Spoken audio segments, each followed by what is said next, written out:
internet!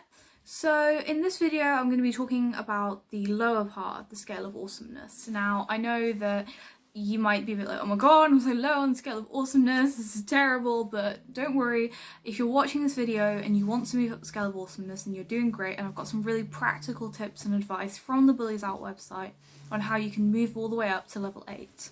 I decided not to have a level 1 because I feel everyone is good in some way.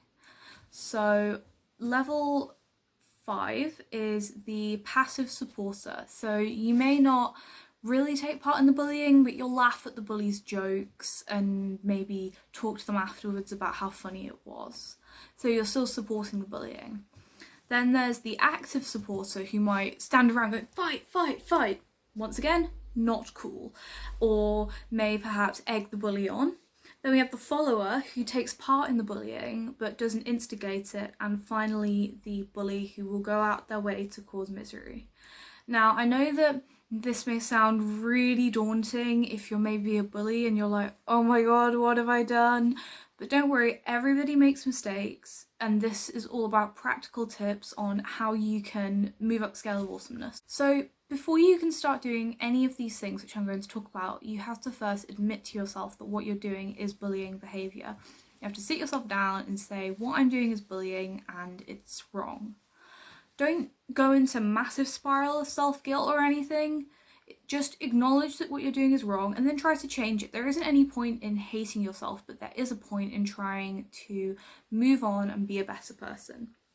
So once you've admitted to yourself that you are a bully, it would be a really good idea for you to talk to somebody about it. So you could try counselling, you could talk to a parent or your friends. Think about why you wanted to bully, what you were trying to achieve, and if there's any way that you can achieve that without hurting people. If you really feel that there's no one in your life you can talk to, I'll put a link in the description to some people you can email at Bullies Out who will give you free mentoring. Another thing which you can do, which I think is really important, is to apologise to the person you were bullying. I was bullied at school and somebody made the effort after I'd left school to apologise to me, and honestly it made such a big difference. You might not think, oh, they've probably forgotten about it, but it actually really helps people get closure. Another thing which you can do is to stop hanging out with people who are bullies. And you might think, oh my god, but then I won't have any friends. You can make new friends, and it's actually easy to make friends if you're nice to people. So you can kill two birds with one stone by being nice to people and stopping being a bully, and then you get new friends. Being friends with bullies makes it almost impossible to stop being a bully or a supporter yourself. Another important thing about moving up the scale of awesomeness is to make sure that your self-esteem doesn't take a hit. Self-esteem is really important and everyone deserves it regardless of whether they're a bully or not.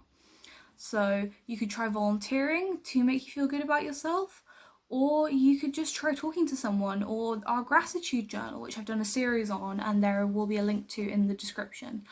I just like to clarify that these things are not a substitute for proper mental health support if that's what you need. It's just if you need a boost of your well-being.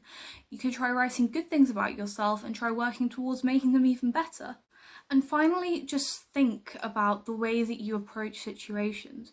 If someone's in your way, do you go and move it, or do you say, excuse me, I need to get past?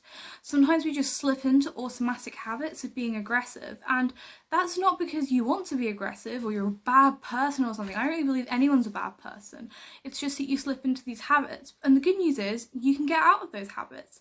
So next time you want to say move it to someone in front of you, you can say, excuse me please, and I get past, and before you know it, you'll be like really, really nice person and way up the scale of awesomeness.